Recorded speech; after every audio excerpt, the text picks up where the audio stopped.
ഞങ്ങളുടെ ബേബിയും ഇതേപോലെ തന്നെയായിരുന്നു, നടക്കുന്നതും ഒക്കെ ഇതുപോലെ, സംസാരിക്കുന്നതെന്നൊക്കെ.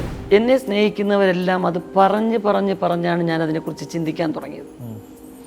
അതുവരെ കിട്ടിയതെല്ലാം ബോണസ് എന്ന് പറഞ്ഞ് ജീവിക്കുന്ന ഒരാളാണ് ഞാൻ. സാർ 13 വയസ്സല്ലേ കൊച്ചിനെയാണ് സാർ 16 വർഷമായിട്ട് സാർ പ്രേമിച്ചത്.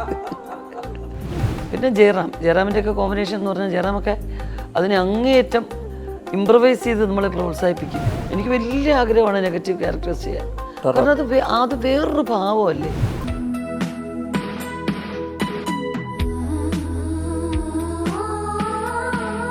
ഉർവശി മേഡത്തെ സ്നേഹാദരങ്ങളോടെ സ്വാഗതം ചെയ്യുന്നു.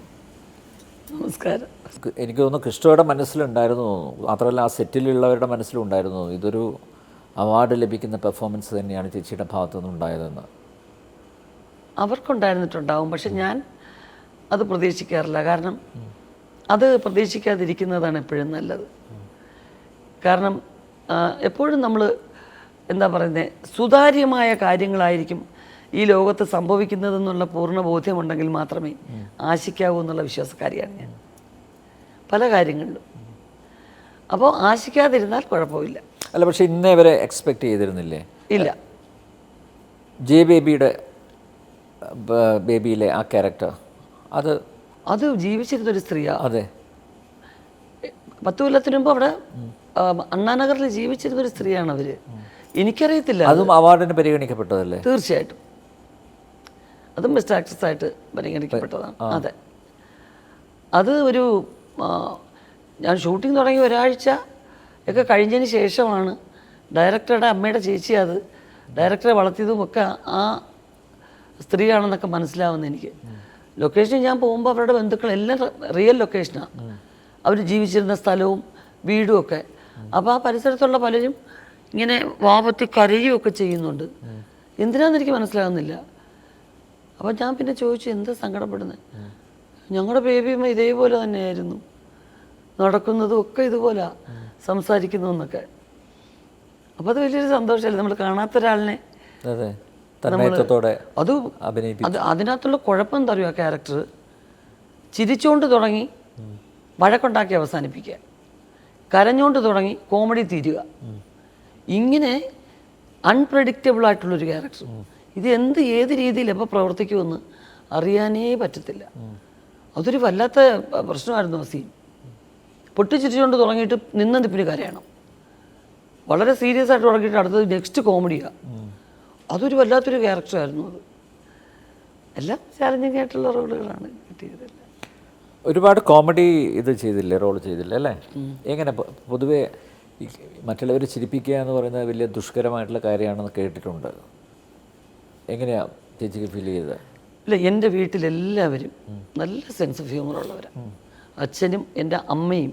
അമ്മ ഒന്നാന്തരമായിട്ട് ഹാസ്യം എഴുതും, നല്ല ലാംഗ്വേജിൽ. അപ്പോൾ എല്ലാവർക്കും അമ്മയുടെയൊക്കെ കഴിവിൻ്റെ ഒരു അംശമാണ് മിനിച്ചേച്ചിക്ക് കിട്ടിയിരിക്കുന്നത്. എനിക്ക് പക്ഷേ ബേസിക്കലി ഞാൻ അങ്ങനെ ഒരാളല്ല കേട്ടോ. എന്നെ മാറ്റിയത് സിനിമയാണ്. പ്രത്യേകിച്ച് എൻ്റെ ജീവിതത്തിൻ്റെ ഒരു ഘട്ടം കഴിഞ്ഞതിന് ശേഷം ഇതാണ് എൻ്റെ മനസ്സിനെ മാറ്റാനുള്ളൊരു പോംവഴിയെന്നും കൂടെ ഞാൻ കണ്ടുപിടിക്കുകയായിരുന്നു.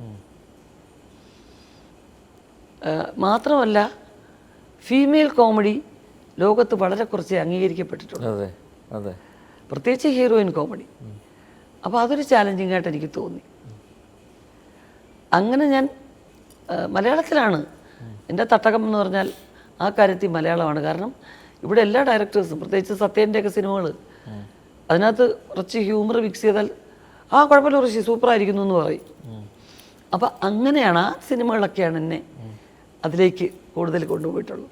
ഈ ശ്രീനിവാസിൻ്റെ കൂടെയൊക്കെ ആക്ട് ചെയ്ത സമയത്ത് അല്ലേ, സ്പെഷ്യലി നിങ്ങളുടെ ആ ഒരു കോംബോ നന്നായിട്ട് പൊന്മുട്ടിടുന്ന താറാവ്, തലേണ മന്ത്രം, അതൊക്കെയാണ് അവരുടെ കോമ്പിനേഷൻ സിനിമകളാണ് കേട്ടോ. സത്യൻ്റെയും ശ്രീനിയുടെയൊക്കെ സിനിമകളൊക്കെയാണ് കൂടുതലും. കുറേ ഡയറക്ടേഴ്സ് ഉണ്ട്, സുരേഷ് ഉണ്ണിത്താൻ, വിജി തമ്പി, അവരെല്ലാവരും തന്നെ കുറച്ച് ഹ്യൂമർ മിക്സ് ചെയ്ത് ചെയ്യാൻ പ്രേരിപ്പിക്കുന്നവരാണ്. പിന്നെ ജയറാമിൻ്റെയൊക്കെ കോമ്പിനേഷൻ എന്ന് പറഞ്ഞാൽ ജയറാമൊക്കെ അതിനെ അങ്ങേയറ്റം ഇംപ്രവൈസ് ചെയ്ത് നമ്മളെ പ്രോത്സാഹിപ്പിക്കും. കമൽ സാറിൻ്റെ സിനിമകൾ, മൈക്കിൾ മദന കാമരാജൻ പോലുള്ള സിനിമകളിലൊക്കെ കമൽ സാറൊക്കെ അങ്ങേയറ്റം അപ്രീഷിയേറ്റ് ചെയ്യുന്ന ആൾക്കാരാണ്. ഒരു വില്ലൻ ഇതിൽ വന്നിട്ടില്ലല്ലോ ഇതുവരെ? ഇല്ല, എനിക്ക് വലിയ ആഗ്രഹമാണ്.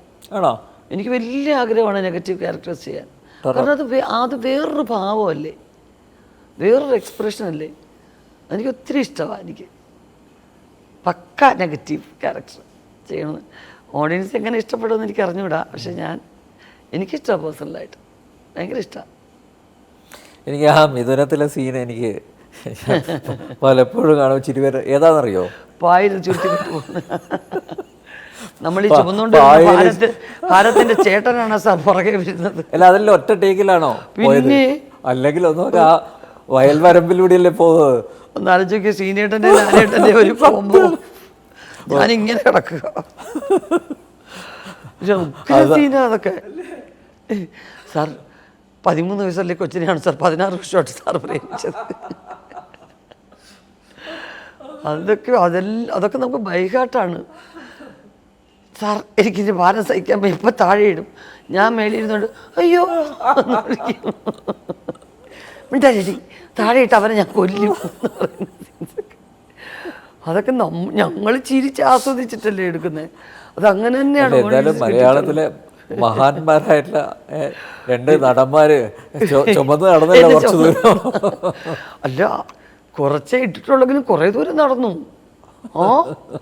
അവിടുന്ന് ഒരു പറമ്പിൽ കൂടെ നടന്ന് ഈ വരമ്പിൽ കൂടെ നടന്ന് റോഡിൽ ബസ് സ്റ്റാൻഡ് വരെ വന്ന് പിന്നെ വാനകത്ത് എടുത്തിട്ടുണ്ടേ. അത്രയും നടന്നു. അതൊക്കെ ഒരു യോഗം. പക്ഷെ ആലോചിക്കുമ്പോഴൊക്കെ ആ സീനൊക്കെ ഇപ്പോഴും ആലോചിക്കുമ്പോൾ എന്തൊരു രസമാണ് അതൊക്കെ അല്ലേ. പിന്നെയോ എന്തായാലും ഇത്രയും ടാലൻ്റുള്ള, ഇത്രയും വേഷങ്ങൾ നെഗറ്റീവ് റോൾ ഒഴിച്ച് എല്ലാം കൈകാര്യം ചെയ്ത് ആ പ്രതിഭ പൂർണ്ണമായി പ്രേക്ഷകരെ അറിയിച്ച ഉർവശിക്ക് വേണ്ട അംഗീകാരം ലഭിച്ചിട്ടുണ്ടോ? ഇപ്പം എനിക്ക് തോന്നുന്നു 40ാമത്തെ വർഷം അല്ലേ അഭിനയ സബര്യ, 40ാമത്തെ വർഷം അല്ലേ? വലിയ അംഗീകാരം ലഭിച്ചിട്ടുണ്ടോ? ഒരു ഇപ്പം അവാർഡിനോട് പോലും താല്പര്യമില്ല എന്ന് പറഞ്ഞു, അതിനുവേണ്ടിയല്ല അഭിനയിക്കുന്നതെന്ന് പറഞ്ഞു കഴിഞ്ഞു. പക്ഷെ എന്നാലും ആഫ്റ്റർ ഉള്ളിൻ്റെ ഉള്ളിലൊരു ഫീലിംഗ് ഉണ്ടാവില്ലേ? അല്ല, അതിപ്പോൾ എന്തറിയോ, ഇപ്പോൾ ഈ അടുത്ത സമയത്തായിട്ട് എന്നെ സ്നേഹിക്കുന്നവരെല്ലാം അത് പറഞ്ഞാണ് ഞാൻ അതിനെക്കുറിച്ച് ചിന്തിക്കാൻ തുടങ്ങിയത്. അതുവരെ കിട്ടിയതെല്ലാം ബോണസ് എന്ന് പറഞ്ഞ് ജീവിക്കുന്ന ഒരാളാണ് ഞാൻ. പക്ഷേ ഇപ്പോൾ എന്നോട് പറയുന്നുണ്ട് പലരും, അതെന്താ ഉർവശി അങ്ങനെ? ആ ചോദ്യങ്ങളൊക്കെയാണ് ഞാനും ചോദിക്കുന്നത്. അത് തോന്നിയിട്ടുണ്ട് തീർച്ചയായിട്ടും. ഇല്ലയെന്ന് പറയുന്നില്ല, ഇല്ലയെന്ന് പറഞ്ഞാൽ അത് കള്ളമാകും. അല്ല, ഉർവശിയെ പോലുള്ള ഒരു നടിയുടെ 40 വർഷത്തെ അഭിനയ ജീവിതം അതൊക്കെ ആഘോഷിക്കപ്പെടേണ്ടതല്ലേ? അത് അല്ല, അത് ഒരുപാട് പേര് പറഞ്ഞിട്ടുണ്ട് കേട്ടോ. അല്ലേ? പിന്നെ അതൊരു വലിയ പരിപാടിയാക്കണം, അതെനിക്ക് പേഴ്സണലി താല്പര്യമില്ലാത്തതുകൊണ്ട് ഞാൻ ഒഴിവാക്കിക്കൊണ്ടിരിക്കുന്നതാണ്. എന്താ ഉർവശി അങ്ങനെ വെച്ച് പ്രോഗ്രാം ചെയ്യാൻ ഇതിനുള്ള സാധ്യതകൾ കൂടുതലാണല്ലോ. അത് കാരണം എന്താ വെച്ചാൽ അതൊരു ഫുൾ സ്റ്റോപ്പ് അല്ലല്ലോ. നമ്മൾ വർക്ക് ചെയ്യാണ്, ഇത് നമ്മുടെ ജോലിയാണ്. പക്ഷെ എന്നാലും ഒരു മൈൽ സ്റ്റോൺ അല്ലേ? തീർച്ചയായിട്ടും. ഞാൻ ബേബി ആർട്ടിസ്റ്റായിട്ട് എൻ്റെ അഭിനയ ജീവിതം തുടങ്ങി ഇത്രയും കാലം വരെയുള്ള. അതെ, തീർച്ചയായിട്ടും. അല്ലെ, ഞാൻ പറയുന്ന ആ ബേബി ആർട്ടിസ്റ്റ് തൊട്ട് ഇപ്പോൾ ഏറ്റവും ഒടുവിൽ അഭിനയിച്ച ആ ക്യാരക്ടർ വരെ ഉള്ളത്, അതിങ്ങനെ ഒരു ഫ്ലാഷ് ബാക്ക് പോലെ ഇങ്ങനെ പോകുന്നത് ഇരുന്ന് കാണുക, അതൊക്കെ ഒരു സന്തോഷമല്ലേ? അങ്ങനെ ഞാൻ പോവാറില്ല അനിൽ, അങ്ങനെ ഞാൻ പുറകിലോട്ട് പോവാറില്ല. കാരണം എന്താണെന്ന് വെച്ചാൽ അതൊന്നും ഞാനിങ്ങനെ ആഗ്രഹിച്ച് ഞാനിതിൻ്റെ പാഷനായിട്ട് അങ്ങനെയൊന്നും വന്നതല്ല. ലോട്ടറി അടിച്ചതുപോലെ കിട്ടിയതാണ് എനിക്ക്. അത് പിന്നെന്തോ ഒരു ഗുരുത്വം കൊണ്ട് മുമ്പോട്ട് നീങ്ങിപ്പോയി എന്നുള്ളതേ ഉള്ളൂ. അതുകൊണ്ട് അതൊരു വലിയ നേട്ടമായിട്ട് ഞാൻ ചെയ്തൊരു മഹാസംഭവമായിട്ട് എനിക്ക് തോന്നാറില്ല. പക്ഷെ ഇപ്പോൾ എൻ്റെ കൂടെയുള്ളവരും ഒക്കെ അതിനെക്കുറിച്ച് ഓർമ്മിപ്പിക്കുമ്പോൾ ചിലപ്പോഴെങ്കിലും അത് ശരിയാണല്ലോ എന്ന് തോന്നാറുണ്ട്. ചിലപ്പോഴെങ്കിലും 5 or 6 സ്റ്റേറ്റ് അവാർഡ് കിട്ടിയിട്ടുണ്ടല്ലേ? അതുപോലെ ദേശീയ പുരസ്കാരം 2 തവണ ലഭിച്ചിട്ടുണ്ട്. ഇപ്പോൾ ഏറ്റവും ഒടുവിൽ ഉള്ളൊഴുക്കിലെ അഭിനയത്തിന് ലീലാമ്മ ചേച്ചിയെ മികവുറ്റതാക്കിയതിന് മികച്ച സഹനടിക്കുള്ള ദേശീയ പുരസ്കാരം ലഭിച്ചത്. അപ്പോൾ സഹനടിയായിട്ട് പരിഗണിക്കപ്പെട്ടതിൽ വിഷമം പങ്കുവച്ചു. മാത്രമല്ല, സ്വാഭാവികമായിട്ടും ആ സംശയങ്ങൾ അത് ഒരു കലാകാരൻ അല്ലെങ്കിൽ കലാകാരിക്ക് ചോദിക്കാം. കലാകാരൻ ചോദിക്കുന്നത് വിധി നിർണയ സമിതിയോടാണ് അല്ലേ? തീർച്ചയായിട്ടും അല്ലേ? വല്ലാതെ തെറ്റിദ്ധരിക്കപ്പെട്ടു പോയിട്ടുണ്ട്. നമ്മൾ കേന്ദ്ര സർക്കാരിനോടാണ് ചോദിക്കുന്നത്. ഇപ്പം നമ്മളൊരു പർട്ടിക്കുലർ വ്യക്തിയായ ജൂറി മെമ്പേഴ്സ് ആരൊക്കെയാണെന്ന് വ്യക്തമല്ലാത്ത സ്ഥിതിക്ക് ഒരു ഗവൺമെൻറ് അവാർഡ് ആവുമ്പം ചോദ്യങ്ങൾ ഗവൺമെൻറ്റിനോടാണെന്നുള്ളൊരു സംശയം വരുന്നത് സ്വാഭാവികം. പക്ഷെ ഒരിക്കലും സർക്കാരിന് ഇതുമായിട്ട് ബന്ധമില്ല. ഒരു ഈ കണ്ട ഇന്ത്യയിലെ എല്ലാ ഭാഷയിലെയും സിനിമകൾ സർക്കാർ നേരിട്ട് പോയി കണ്ട് നിർണ്ണയിക്കാൻ പറ്റുമോ? ഒരിക്കലും വേറെ ഒരു പണിയില്ലേ നാട്ടിൽ? എന്തെല്ലാം കാര്യങ്ങളാണ് നടക്കുന്നത് ഇവിടെ. അത് മാനിപ്പുലേറ്റ് ചെയ്യാനുള്ളൊരു ശ്രമത്തിൻ്റെ ഭാഗമാണത്. നമ്മൾ ചോദിക്കുന്നതെന്ന് പറഞ്ഞാൽ സർക്കാരിനോട് ചോദിക്കുന്ന പോലെ ചോദിക്കാൻ പറ്റൂ. എല്ലാം സ്വാഭാവികമായിട്ട് അതായത് ഒരു ലീഡ് റോളിൽ അഭിനയിക്കുന്നു. ഇപ്പോൾ പുരസ്കാരം കിട്ടിയിരിക്കുന്ന best actress in a supporting റോളാണ് അല്ലേ? രണ്ടും രണ്ടാണ്. ആരാണെങ്കിലും എത്ര വലിയ മികച്ച നടനാണെങ്കിലും സ്വാഭാവികമായിട്ട് ചോദിക്കുമല്ലോ. ഉള്ളിൻ്റെ ഉള്ളിൽ വരുന്ന ഒരു ചോദ്യമാണത്. അതെ, ഞാൻ സഹനടിയായിട്ടല്ല ഞാൻ അഭിനയിച്ചത്, ഞാൻ നടിയായിട്ട് തന്നെയാണ് അഭിനയിച്ചത്, ലീഡ് റോള് തന്നെയാണ് ഞാൻ കൈകാര്യം ചെയ്തത്. പക്ഷേ എന്തുകൊണ്ട് എന്നെ മികച്ച സഹനടിക്ക് കൺസിഡർ ചെയ്തു? വേണമെങ്കിൽ റാണി മുഖർജിയുമായിട്ട് പങ്കുവെക്കാമല്ലോ അല്ലേ? അത് കഴിഞ്ഞ വർഷം അങ്ങനെയല്ലേ ചെയ്തത്? ഇപ്രാവശ്യം മികച്ച നടനും അങ്ങനെയല്ലേ ചെയ്തത്? അതെ, രണ്ടുപേരും ഷെയർ ചെയ്തു. അത് ഉണ്ടായില്ല എന്നുള്ളത് കൊണ്ടാണ് ചോദിക്കുന്നത്. എന്താണ് ആ ജൂറിക്ക് പറ്റിയത്? നീതിപൂർവ്വം പെരുമാറാൻ പറ്റാത്ത ആ ജൂറിയോടാണ് എൻ്റെ ചോദ്യം.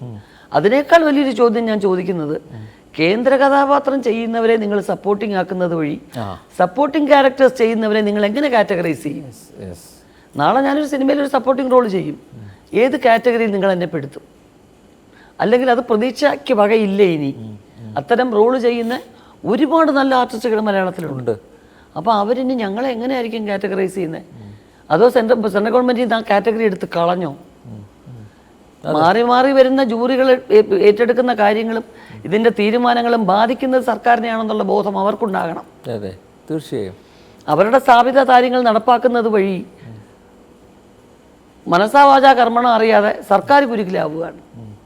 അല്ലാതെ കേന്ദ്ര സർക്കാരിന് എന്നോട് വലിയ ദേഷ്യമുണ്ട്, വല്ല കാര്യമുണ്ടോ?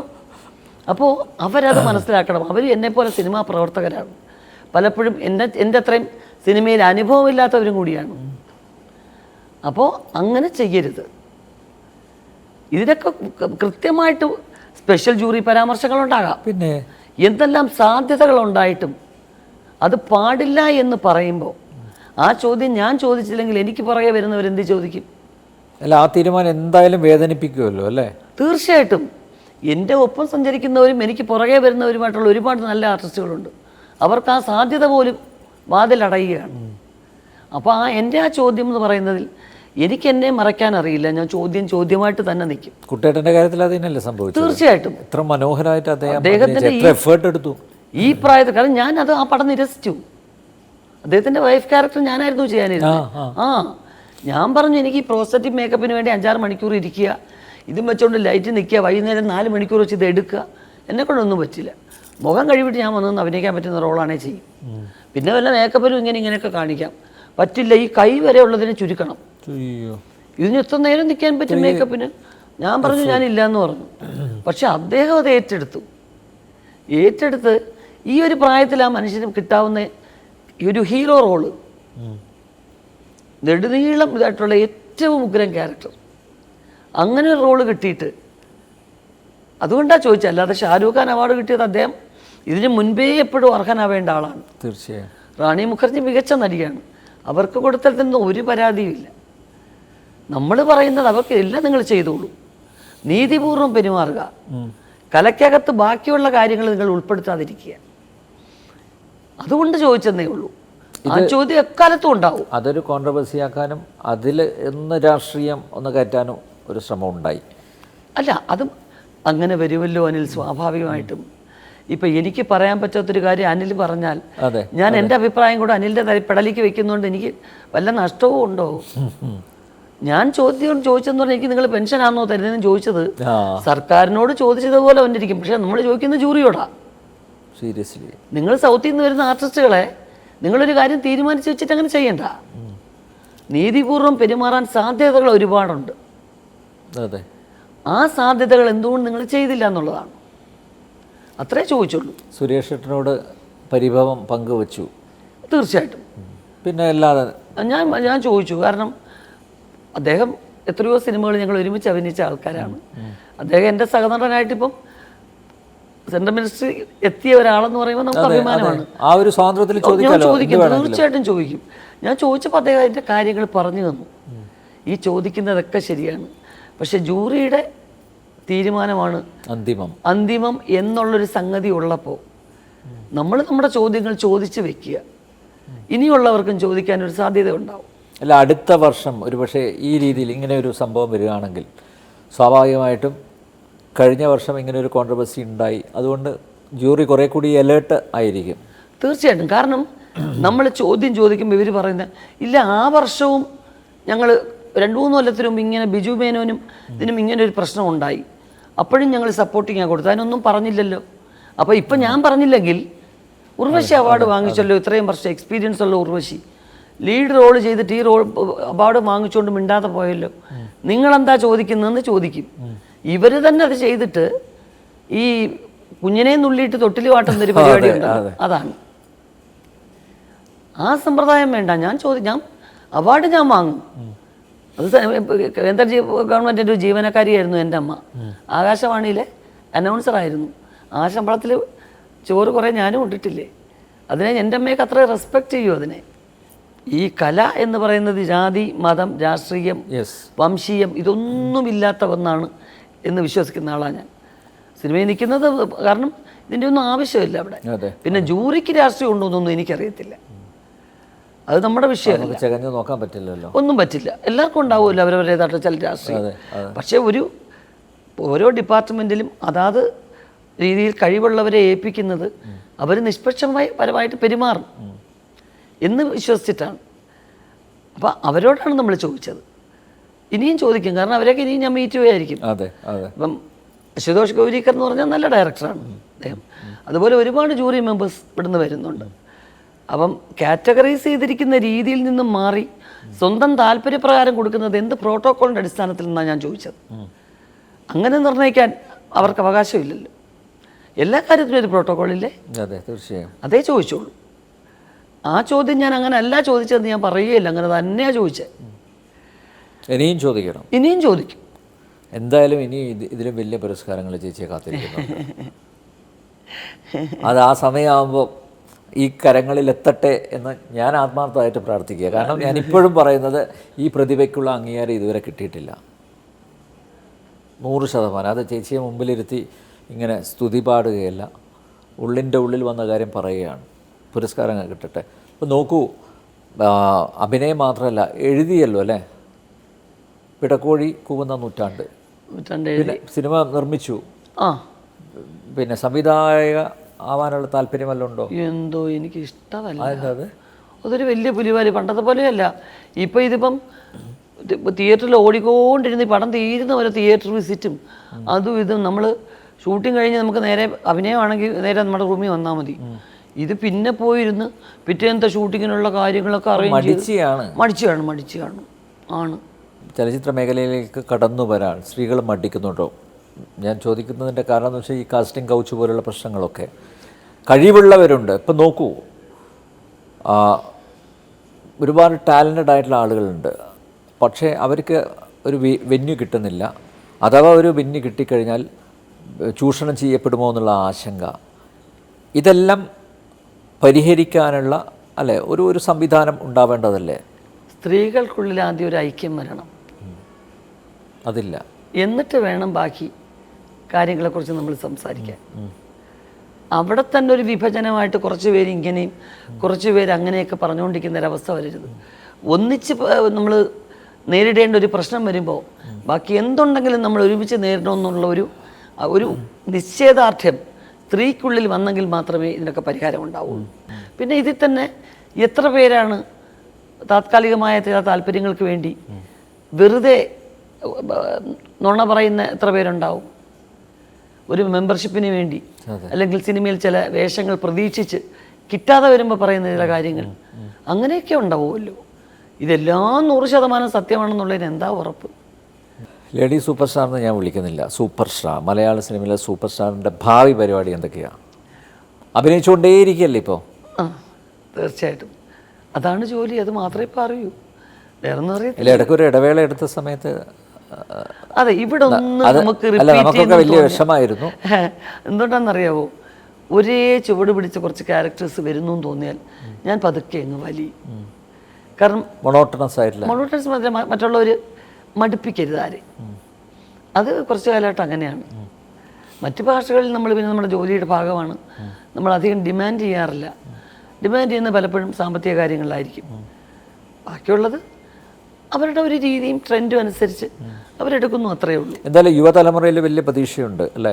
തീർച്ചയായും ടാലന്റഡ് ആയിട്ടുള്ള അല്ലേ, ഇഷ്ടം പോലെ കഴിവുള്ള ഒരുപാട് പേരുണ്ട്. പക്ഷേ ആക്ടേഴ്സും അവരുടെ വിശപ്പിനനുസരിച്ച് കൊടുക്കാനുള്ള ഭക്ഷണം ഉണ്ടോ ഇവിടെ എന്നുള്ളിടത്താണ് പ്രശ്നം. അത്രയും നല്ല ക്യാരക്ടേഴ്സും കാര്യങ്ങളും കുറെ കൂടെ പിന്നെ അവരും ചിട്ടയാവേണ്ടിയിരിക്കുന്നു. നമുക്ക് കിട്ടുന്ന ക്യാരക്ടേഴ്സ് പ്രിപ്പയർ ചെയ്യണം എന്നൊക്കെയുള്ള ഒരു സംഗതികളൊക്കെ. പക്ഷെ നല്ല കഴിവുള്ളവരാണ് എല്ലാവരും. പെൺകുട്ടികളിൽ തന്നെ എത്ര പേരാണ് നല്ല നല്ല ആർട്ടിസ്റ്റുകളായിട്ട് വരുന്നവർ. ഞാനൊക്കെ വന്നതുപോലെ സഭാകമ്പോ അങ്ങനെയൊന്നും ഉള്ളവരല്ല. അവരെല്ലാം സ്വന്തമായിട്ട് അഭിനയിച്ച് ഫോണിലൊക്കെ എടുത്ത് അയക്കാനൊക്കെ എൻ്റെ മോളടക്കമുള്ളവർ പറയുക. അതിനൊക്കെ നല്ല മിടുക്ക, എല്ലാവരും മിടുക്കരാ. ഞാൻ ഈ ഫീമെയിൽ ക്യാരക്ടേഴ്സ് നല്ലത് കിട്ടണം. കുഞ്ഞാറ്റയ്ക്ക് അമ്മയുടെ ടാലൻറ്റ് കിട്ടിയിട്ടുണ്ട്.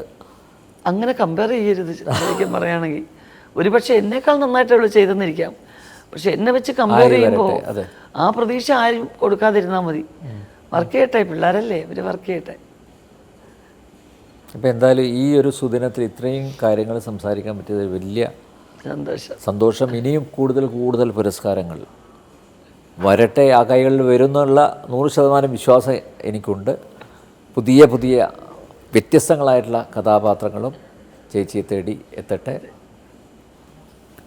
ഓണാശംസകൾ.